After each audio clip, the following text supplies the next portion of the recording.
Яна вывучала яго твар, малады, худы, доўгаватыя русыя валасы зблытаныя, запекшыеся ад крыві. Напэўна, білі, падумалася ёй, і чамусь ёй стала яго шкада. «Ты навошта гэта зрабіў?» – запытала яна. «Навошта атруціць мяне жадаў?» «Не атруціць, расчараваць!» Раптам горача вымовіў ён і ўзняў на яе вялікія блакітныя вочы. Парослы светлай барадой твар належаў маладому хлопцу, можа, яе ўзросту. Але ж у селяніна вызначыць узрост складана. Цяжкая праца ды нястача робіць старэйшымі, чым тое на самой справе. Узрост яна вызначыла па барадзе. Тая расла не густа і была караткаватай. «Не голіць бараду», – падумалася ёй, непаганец. «У Бога верыш?» – спытала яна. «Хрысціянін я старой веры рускай». Мужык ізноў кінуўся ёй у ногі і зноў не трапіў, зваліўся на салому. Яна кіўнула. «Як хрысціянін можа з бабкамі знацца? Зеллі падліваць? Растлумач, не разумею». Мужык нічога не адказаў, схапіўся за разбітую галаву і застагнаў, прачытаючы.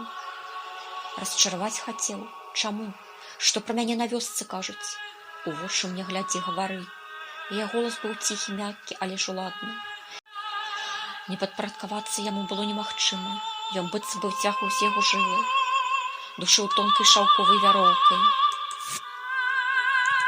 «Кажуць, што вы вядзьмарка, панна, і што муж ваш вядзьмак, і што веру вы прынеслі з захаду, чортавую, а ў царкве спяваюць не малітвы, заклёны.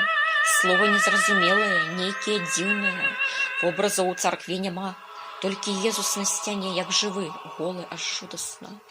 І што служаць там не папы, а чэрці, і ўсе ваяры з крыжамі чэрці, і пекла пад саборам схаванае, і гаспадар туды па начам спускаецца. А што яшчэ пра мяне кажуць?» Яе голас быў сумным, пакойным і на дзіва не злым. «Кажуць, што вы чараўніца, мёртвая, нежывая, і што косы ў вас, як змеі, ужаліць могуць.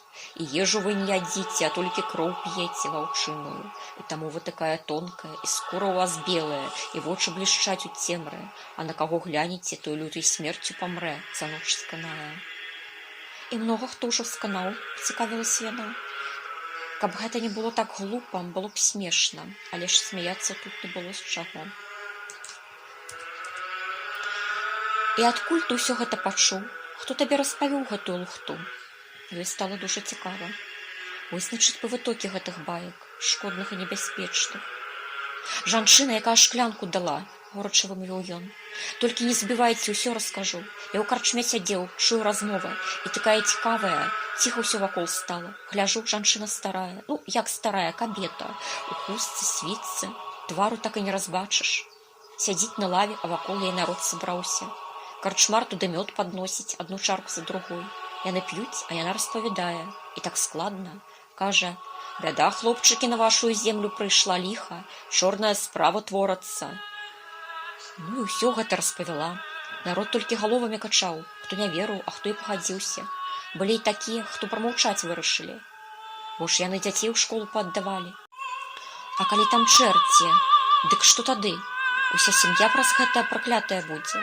І яшчэ жанчына казала, што трэба нам трымацца правільнай веры, ад дзядоў, а не чужынскай. А як гэта рабіць, яна нам растлумачыць. Я яе так слухаю, зацікавіўся. А яна мяне запрымеціла. Калі народ разыходзіцца стаў, то яна мяне да сябе паклікала. Вялікая такая кабета, і пад світку ў яе медалі такія цяжкія, з выявамі ды узорамі. А на шыі грыўна каваная. Косы белыя, доўгія, грудзі як мяхі. Бутылачку мне гэтую працягнула. «Хочаш, — гаворыць, — Богу паслужыць, выратаваць ад вядзьмаркі наваколле, ты, кажа, проста ў ваду гэтае вылей. Гэта вадзіца чыстая, з лясной крыніцы, загавораная, намоленая. Добраму чалавеку нічога не адбудзецца, а калі вядзьмарка той вады вып'е, то адразу ў пыл рассыпецца, на чорны пясок. Я за цябе Бога маліць буду дзённа і ночна, сыночак. На цябе ўся надзея, ад чартоўкі зямлю пазбавіць». Доўга яна так казала, ну я і пагадзіўся. А цяпер шкадую. «Не забівайце мяне, панна, не катуйце, папрасіце свайго мужа. Вы, я бачу, добрая, ён вас паслухае. Добрая, прыгожая. Вы не вядзьмарка, не ваўкалака. Я вас пры святле добра разбачыў і зараз. Вы прыгожая, як анёл, як дзіця нявіннае. І косы ў вас звычайныя, хоць і незвычайна доўгія, і сама вы як кветачка, і пах такі ж, і голас як у райскай птушкі. Пашкадуйце, прашу вас, у мяне жонка, дзеці будзе, раптам ціха вымовіў ён. Яна мне грошаў дала, залаты. Ён дастаў нешта з поясу і кінуў ёй пад ногі. Яна адхіснулася. І сапраўды манета, старая з арлом, яшчэ рымская. Пакацілася і ўпала ля яе, толькі золата бліснула. Шчодрая Ганна, добра плаціць за маю смерць, падумалася ёй. Не шкадуючы. Калі ў яе гэтых манет у сундук, то гэта толькі першы, за ім пойдуць астатнія. Вып'еш той святой вады за мяне, адпушчу, прама зараз, вымовіла яна. Бутылёк цэлы, паклікаць, каб прынеслі. Не губіце, мілая панна, прашу вас, у мяне жонка, дзеці, маці старая, бацька памёр. Хлапец ізноў завыў. Прыгожая, як кажаш, вымовіла яна. Прыгожая панна, прыгожая, такая прыгожая, быццам бы і не чалавек. Раптам ён зразумеў, што не тое кажа, змяшаўся і заціх. Зразумела, яна кіўнула. Сядзі тут, я пайду, з панам паразмаўляю. Можа, і жывым застанешся. Пасядзі, падумай, памяркуй. Са дзвярыма якраз пачуліся цяжкія крокі, і на парозе з'явіўся сам пан. Каханая, нешта ты доўга. Нізка вымовіў ён, і яго голас прогучаў для Васіля як пахаронны звон.